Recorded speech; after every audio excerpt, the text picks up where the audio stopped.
zinapeanwa pale, ini ana generate. Naambia ende Facebook. So tulifanya matching last time. Right now tunaweza fanya ignoring values with underscores. So if you didn't need to capture some things while you're doing the match, we can use the special variable in it, underscore. It acts like a variable but immediately discards that particular value. In any pattern match, it is like a wildcard. Kituka hiyo. It accepts any value. Okay, the following example matches hizi vitu zote. So underscores inaweza kuwa kitu kama intaruka bit ahead. Exit. Then we can do IEX.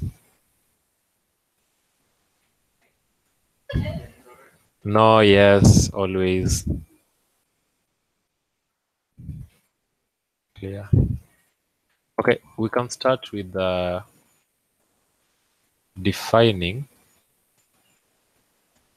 We can say underscore 1, 2, 1, 3. Wrong. B,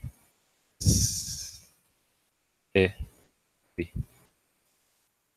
We want to match this with that.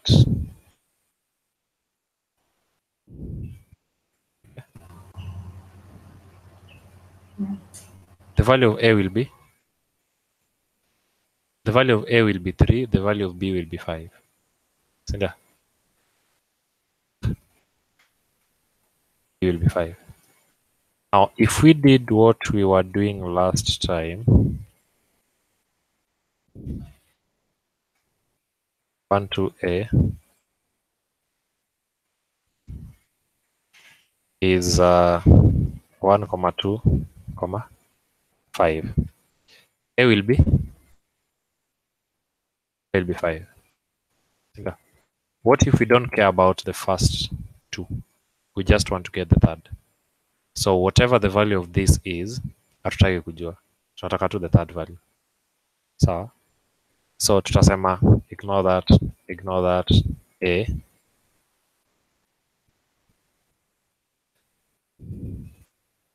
Hiyo.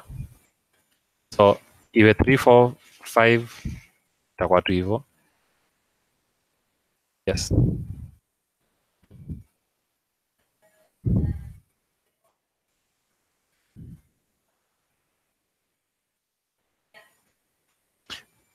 The structure must match. The first condition, structure lazima match. If the structure matches, then itaangalia sasa nitachukua hii underscore nipatie 3, hii underscore nyingine nipatie 5, it immediately discards. Sivyo ndio tumeambiwa. Then hii A nitaipatia P. So A will be P.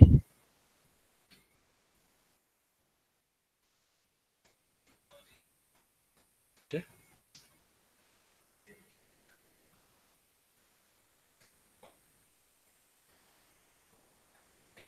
Ichukue tail. So nataka kuweka underscore. There are better ways of dealing with lists. Like A, B,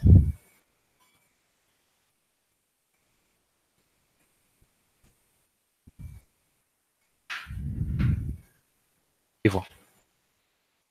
Yeah. A itakuwa 2. B itakuwa the remaining list. The so they are better. Hizo chapters ziko huko mbele. Zisikuwashe sana, zisikusumbue kwa sana.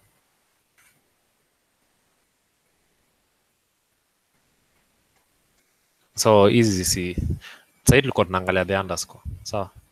Sasa zingine unaweza sema nataka function yenye ikireturn whenever I divide na return 0, sitaki kujua whatever happens.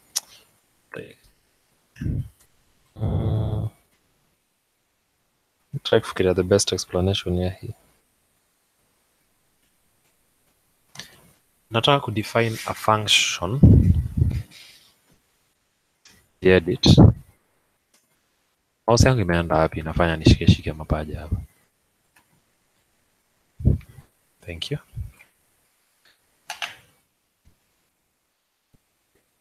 F module inaitwa calc.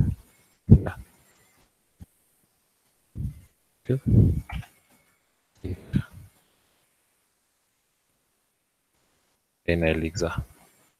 So tunaweza define function gani? G.rb. But don't worry. So tunaweza define function inaitwa get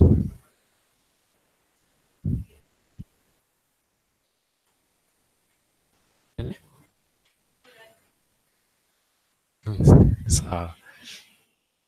So if imereturn kitu ya kwanza kama 0, ya pili hatutaki kujua, ya tatu hatutaki kujua, then do the following.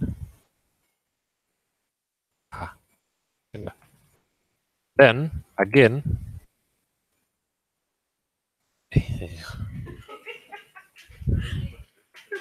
watu wa Vim if the first one hatutaki kujua, ya pili ikuwe 0, then fanya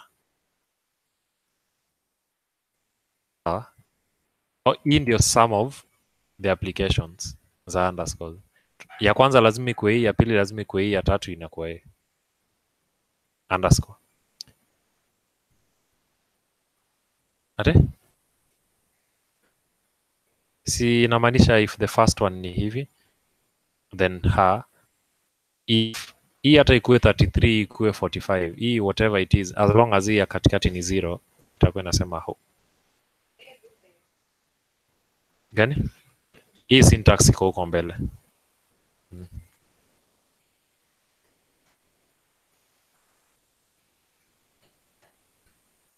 Oh.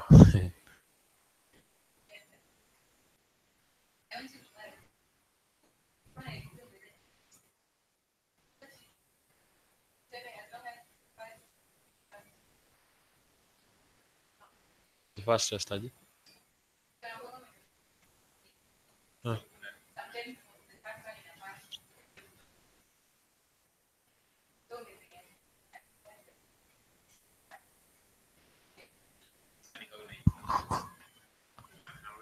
Unajua huwezi toroka hiyo file.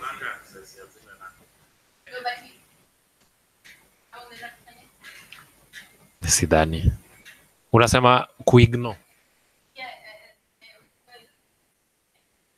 Sasa utazignore aje hapa kwa matching?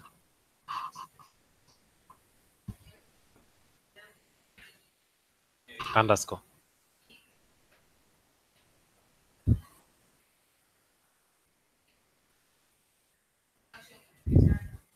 So hii itaangalia pattern matching, itapata kitu inakaa hivi, si ndio? Ikipata the first one ni 0, hii ingine ita assume, ingine ita assume. Itakuwa sawa.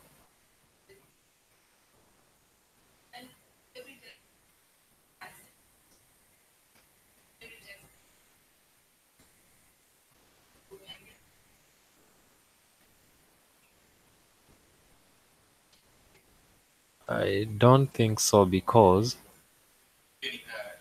every test, unless unachukua all the results pamoja, alafu useme only consider the first one, unless unafanya hivyo, because for every test huwa ina run ita call calc.get for this, then for this. Haifanyangi hizo vitu zote pamoja, inafanya one by one, ina test with the different scenarios one by one. Unaelewa?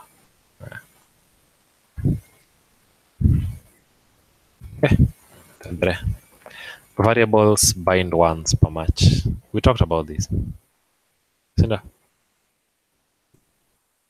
We talked about that. Una venye Getia anakubali. Ni kuachie explain. Go explain.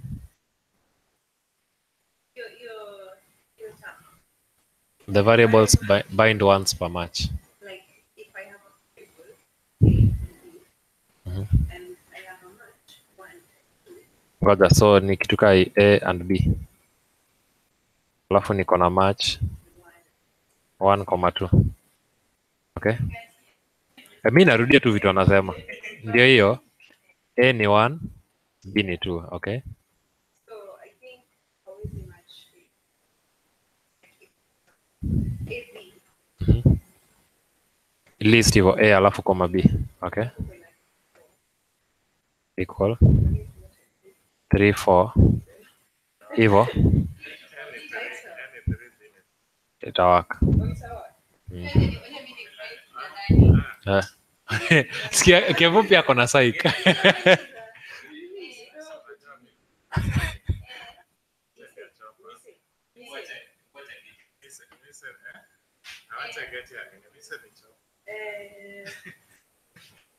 Geti hiki nasema variables are bound once per match. Naona ukipewa la chance ya mwisho, it's the opposite. so hebu sema hiyo opposite yako. Nakumbuka ndio nikisema Ah. match is it. No, nataka tu nipatie example ya kitu itafail. Ah. AB A, comma B.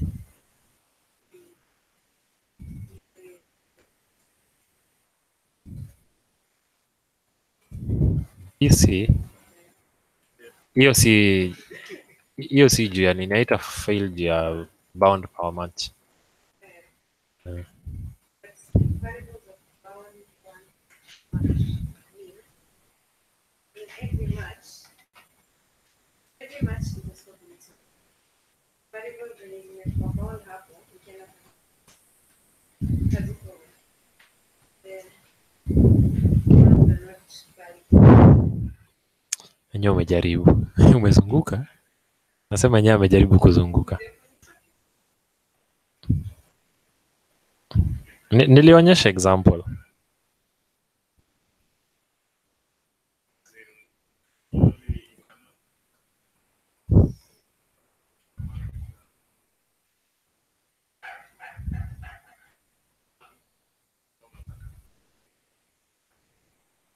So hebu tupatie example alafu explain.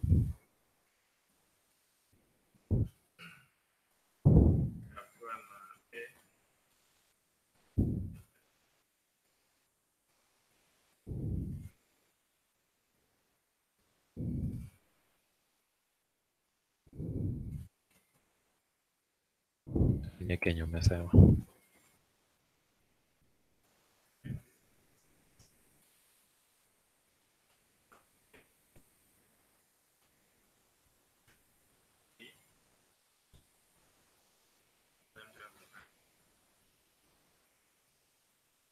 Na 3, so ita fail.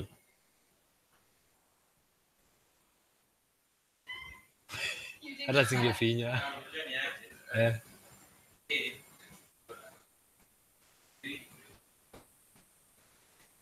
Uko short, narudi kwa hii discussion ya last time. Let me explain kwanza. Hiyo ndio kitu. Unakumbuka story ya chai? Unakumbuka story ya kuweka chai? Haikuwa. Lakini ilikuwa after hiyo, sasa ndio tukaongelea hii. After chai tukaongelea hii.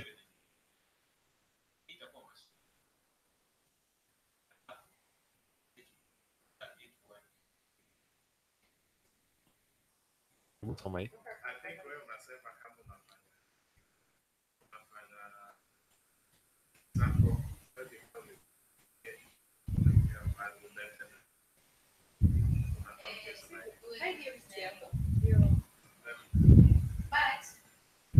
Either way hapo ndio imefika.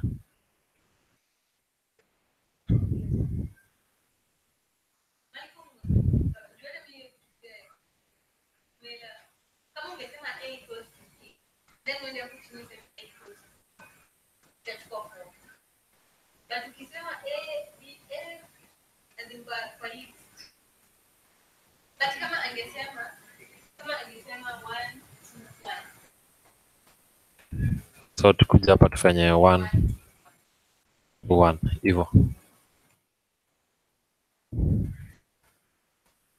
Because once Once A may go black, it never goes back. Yes, I'm an artist. So once A imekuwa 1, everywhere else in expect A equal 1 for per match. So that's what's happening here.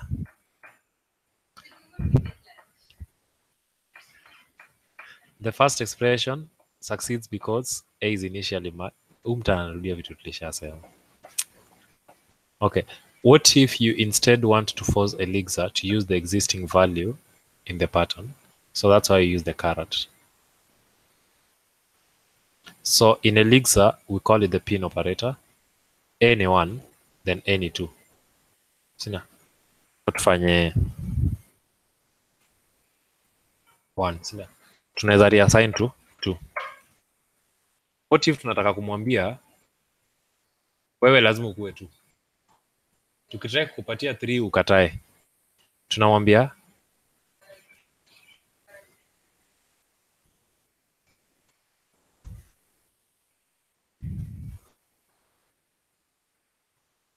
kata. Lazima akuwe tu ile 2. The existing value.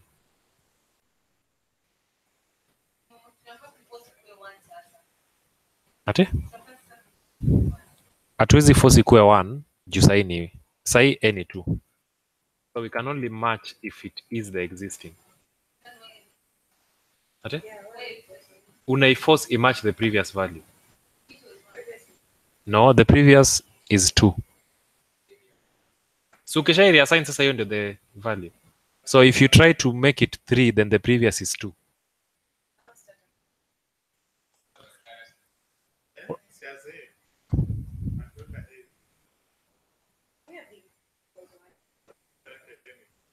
No. Okay, what is the previous value of A? Okay, so this is the value of A ni 1. Sindio? Hapa tukaipatia 2. Then tunatry kufanya nini hapa? Hapa. No. Tunatry kuiassign to 3. Tunatry kuimatch na 3. Sindio? So ukitry kuimatch to 3, unailazimisha ikuwe the same value as its previous value, not this new value that you're trying to give it. Unatry kuimatch na 3. Sindio? Caret? No. Sini 2. What's the current one? 2. What are we supposed to do? Unataka kuiambia okay. B, angalia B equal 2. So unataka kucheck if A una pattern match. Nakupatia? Sindio? Haya, tu pattern match na caret. In this case caret inafanya?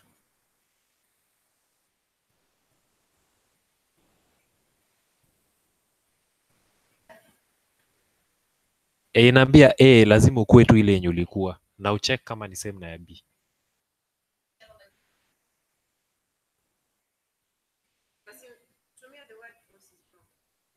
No, if okay. Tumie C na D. C equal 3, D equal 6. Sindio? Tukisema C, B, what happens? Why?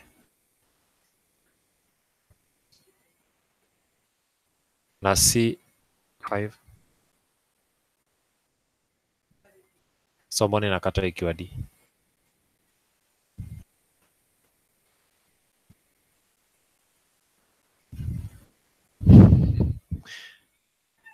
Tukipatia C ni 5, tukimatch C na 5, itafanya?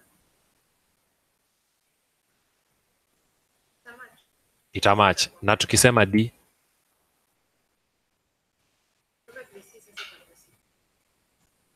Thank you.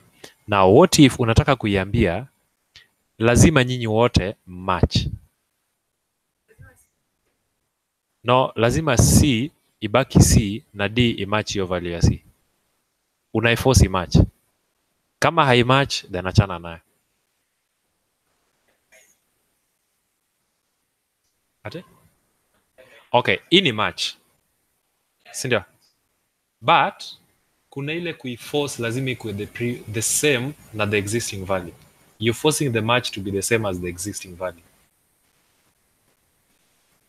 In that this is a match, but it takes the new value. But ukitaka ichukue the previous value ya C as the match ya lazima uweke caret hivyo. So unaiambia with the previous value of C. Hii ni same na kufanya previous value ya C ni 6, si ndio? Ufanye hivi. Then to change, try kufanya kitu kama 5 kata C 4 tuseme. Then tufanye caret C D. Inaiforce, hii ni kama kuweka 4 una match to D.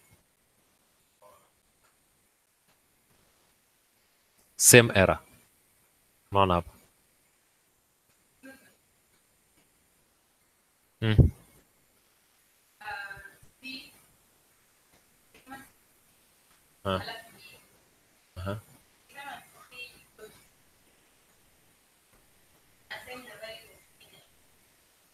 Ita match alafu C ichukue the new value of the match. So whenever you say C itakuwa what matched, whatever matched.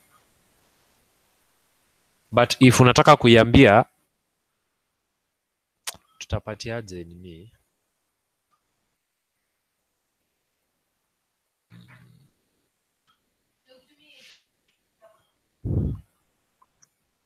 Lenye ametumia same thing tu anafanya.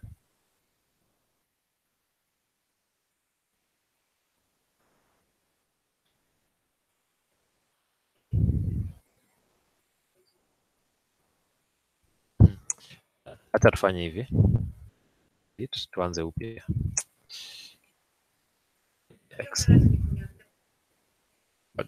Ngoja tufanye age yako ni 56. Sawa. Then useme na match age, sawa, name na age na name. Seme age yake sasa ni 56. Sinda. So we are looking for someone who's 56 years old. Jina yake kwe tutafute jina yake. Sawa. Na lazima kwe ako 56. Sawa. Then hapa i return value yenye kwa na 34 na name kwe controller kama jina yake. But in our case tunatafuta mtako 56. Our previous age was 56 kwa calculation yetu huko juu. Na hapa chini kwenye tumefika tunataka huyu jamaa anafaa kuwe 34. Akuwe 56. But he may return 34. So will this match or not? Hii ita match. What if tunataka imatch ile yenye tulisha calculate huko juu? Lazima tu force tuiambie reuse your previous age which was 56 yenye nilisha calculate huko juu. Mimi sitaki kufanya calculations tena. Sawa. So in that case utakuja hapa uiambie age. It will only accept someone who's 56 na ikupatie jina yake. It assign the name to that. Otherwise tukiacha hivi anyone who has an age ita match. So huyu ita match.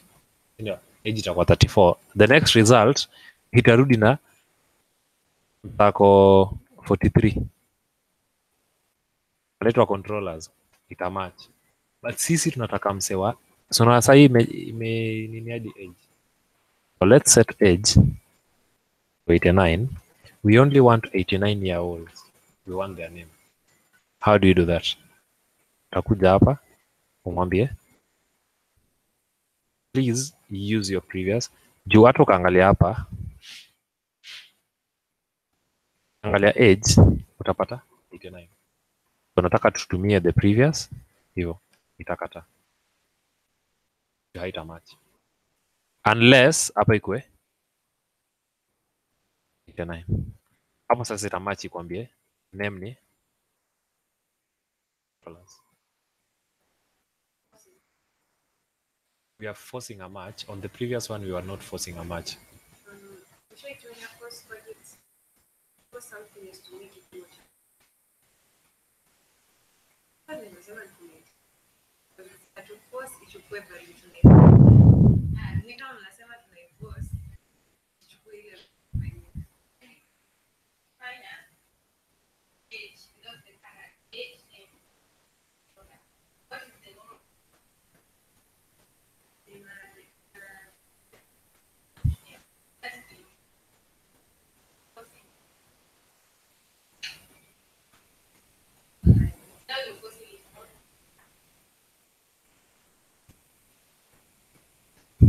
Tuko sawa.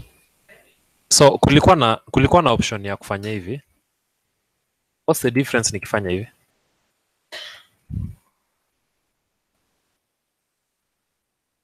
Nikiweka underscore. Mbona nisitumie underscore na natumia the current?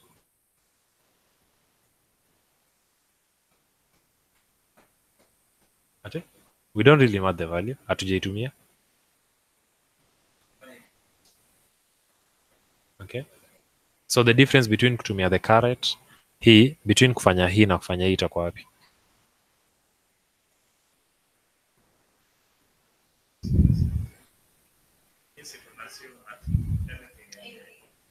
Any age. As long as iko na name, any age itaone.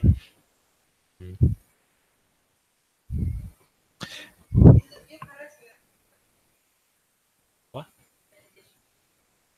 Yeah, just to confirm. Kama tuseme uko na data, umeget data mob kutoka GitHub, JSON. Alafu unataka wale wase wenye wana deal na Elixir peke yake. Usha set language to Elixir. Unataka kupattern match. So at that point, unafaa ukarat match all wenye wanafanya language ya Elixir.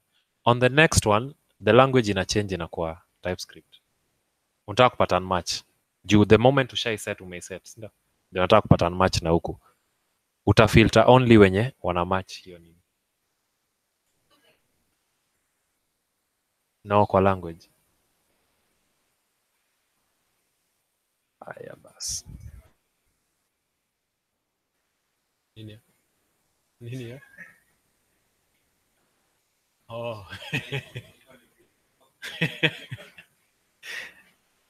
So it's now your turn. Which of the following will match? He, aba 1 2 3. Hii ni ile ya geti list. Aba 1 2 3. Aba 1 1 2. Aba 1 2 1. Match. The variable a is bound to a value 2. Which of the following will match? It is bound to a value 2. That's its current value. Yenye imebindiwa 2. Aba 1 2 3.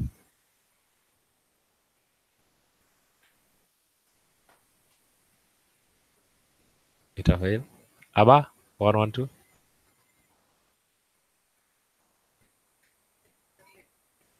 Itafail. A match 1.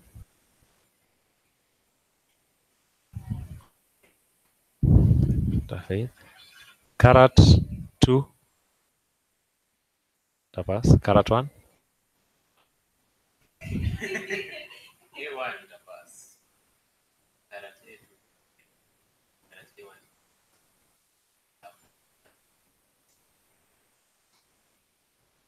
Getty.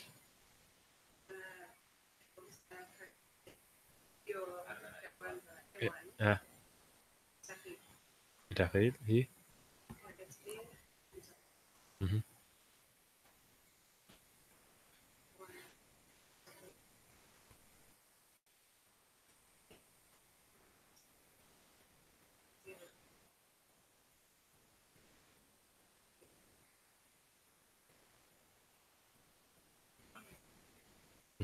Hii hapa.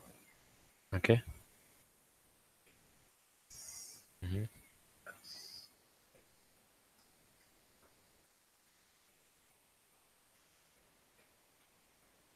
Mise? Yeah.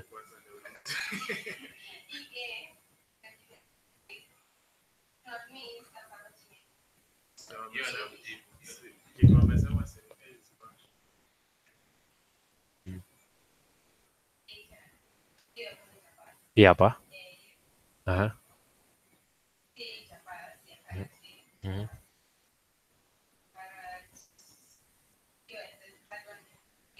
Mm. Yeah, tafadhali.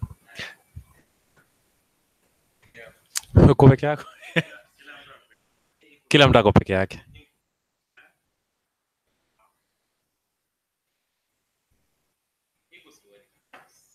Mhm. Mhm. Mhm. So Ebu explain the pass or explain the fail. So A to 1 Ah. goes Aha. A to 2. Was one wapi?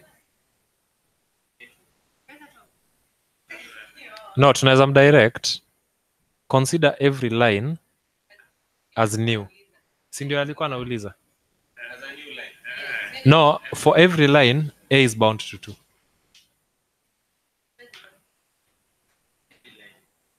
Mm. One. Hiyo ni A 1 eh. Aha. Give it a pass. Aha. Aha. Okay.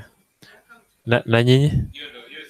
Si welcome to our world. Nyie hamkuwa kwa nini? Hamkuwa na kitu amesema. Ah. Fail. Mhm. Why?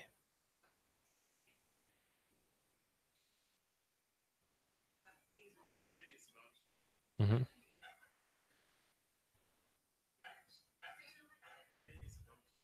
Mhm. Sinamaanisha any tu. Ngoja kidogo.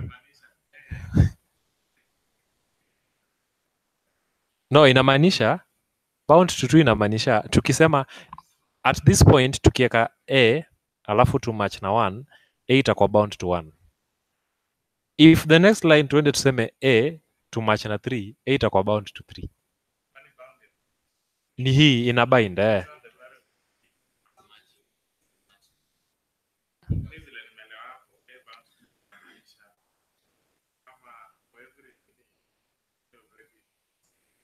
Exactly. Umeielewa vizuri. So A already ni 2. Then useme sasa A match to 1. What happens? Acha. Ah. So, ni kunini? Hiyo nimebind A to 2. So nikiuliza A itakuwa 2. Every time nikiuliza A itakuwa 2.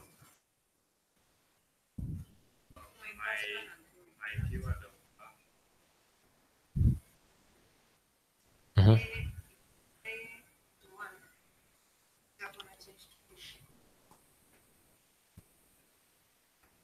Okay.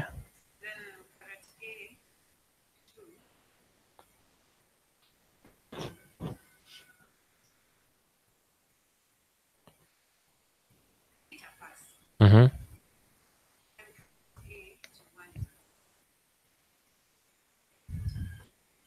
Okay. So the first one, let's go back to the first one. Mlisema ita fail, ya pili pia mkasema ita fail. Why?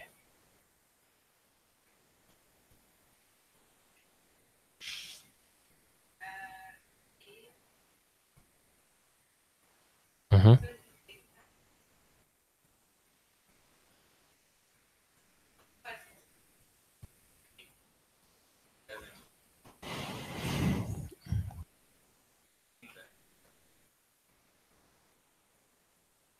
The right hand side to 1 to 1.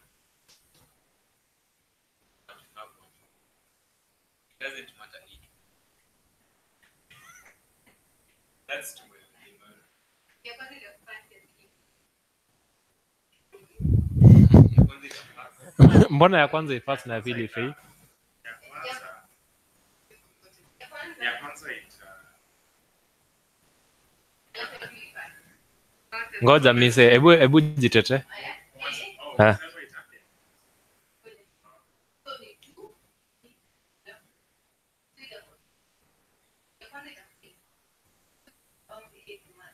Okay.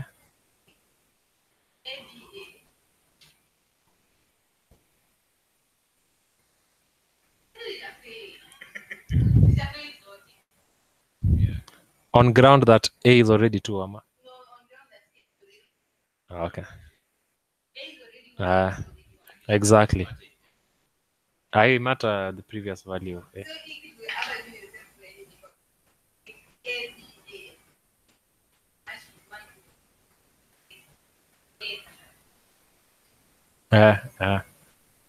We're doing a totally new nini match. Yeah. So pattern matching is similar to the Erlangs. The main difference being that Elixir considers a match to reassign a variable that was assigned on the prior match, whereas Erlang you only assign once. Huwezi reassign variables in Erlang.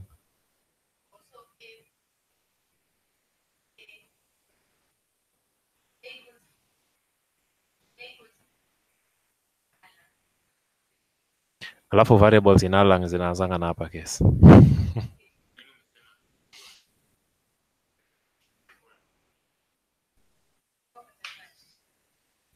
So Joe, the Swedish guy, watu wa Erlang, compares the equal sign in Erlang to that in algebra.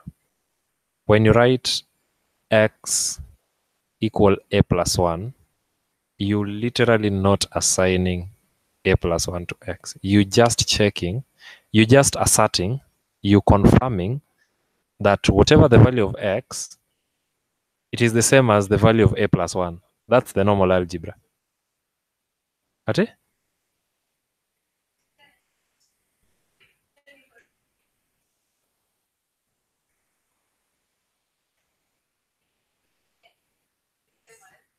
The value yenye kwa hii side ni same na yenye kwa hii side.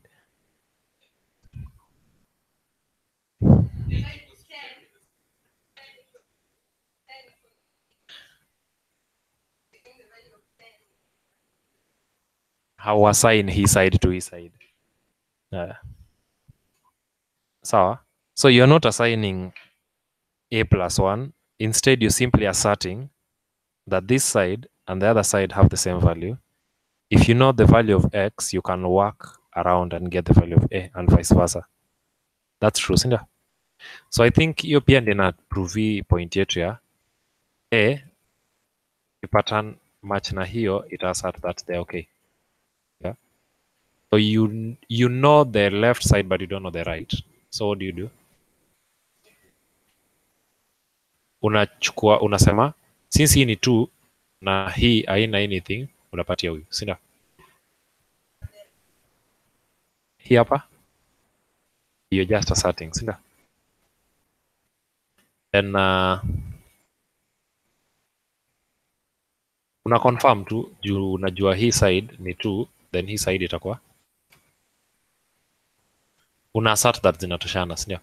But why does it not work ukiweka hivi?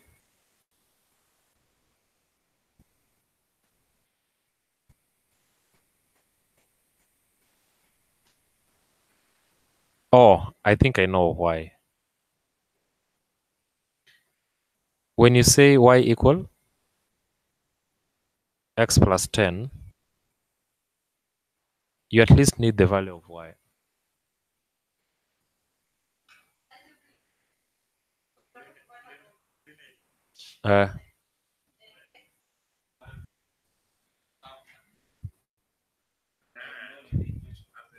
We must have a known, but our known is 3.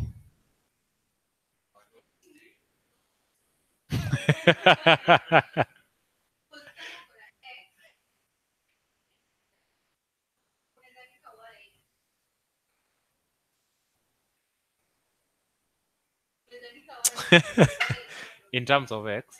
So in our case, every time we must always have this side as the unknown. You know, we must always write y. No, lazima tuandike y in terms of x. Yeah. Unakumbuka ukiwa na kuna venye sijui ulikuwa na switch hadi x inakuja huko.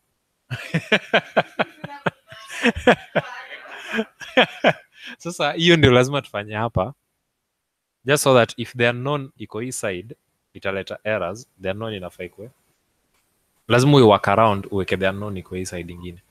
Yes.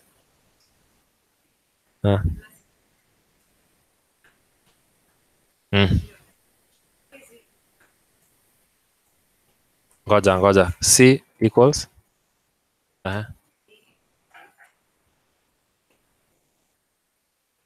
sasa tuna confirm that kitu iko hii side ni same na kitu iko hii side. Is it true? Angalia. Not clear. So itakata kwa sat. Bololo. No. In this case inasema d ni 6, si ndio? Alafu your previous value ya hii side achana nayo uchukue ingine mpya.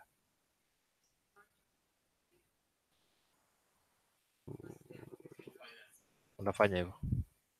Previous value. So unataka kumatch kwa lazima, ati sasa lazima umatch. Forced match. Ati? Ndio nasema this ita assign. Tuseme tuite tu kwa assign. Si ndio? But in this case ulikuwa unataka ku force match. Si ilikuwa inaitwa force match. Hii ita force the previous value of c lazima ikuwe same na hii hapa. Whatever is bound to d. Unaniangalia ni kasi eleweki.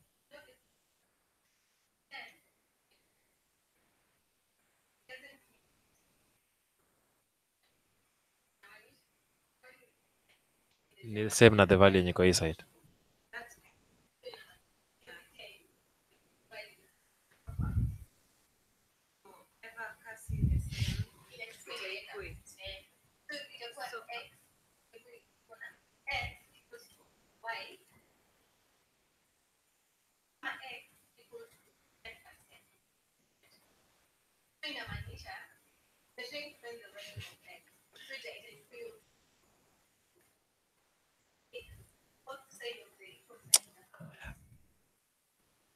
Okay, tufanye hivi. Acha tuende along. Yes. So hapa ndio correct, nimeandika vibaya. So inaniuliza, do you want to correct this to along? Nilikuwa nimetype vibaya. So naweza andika tuseme your age Getty is 78. Sawa. Niulize hiyo dot ni nini? Inamaanisha tu tumemaliza kutype. So age itakuwa 78. Sawa. Now if you try kufanya kitu kai ni along pure, nakwambia sawa. Turudi kwa ile example yako ya C na D. Sawa. So tupatie C, nini lazima zianze na hapa case. Nilikuwa nataka tuipatie 3. Hii tuipatie 6. Sawa, tupatan match.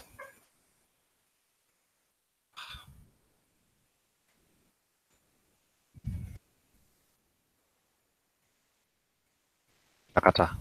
This is now pure along. So Elixir inasema if kuna value hii side and there's another value hii side, hata kama hazimatch, if hazimatch the previous values, chukua hii value huku upatie huyu. Sawa.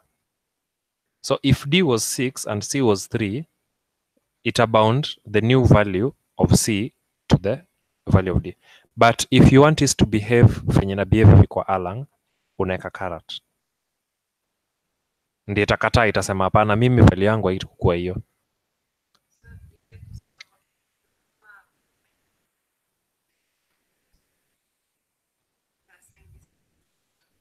Mm.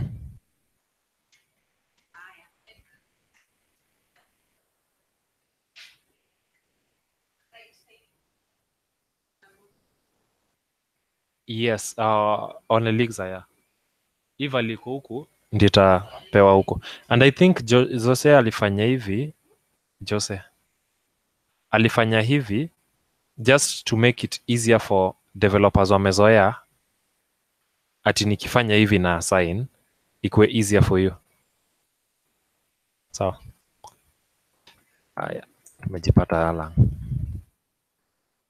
So Joe's point time imeisha. All right. So our time is up. Ate? Oh, hii ni the last part. We, chapo yangu mtu asiguse.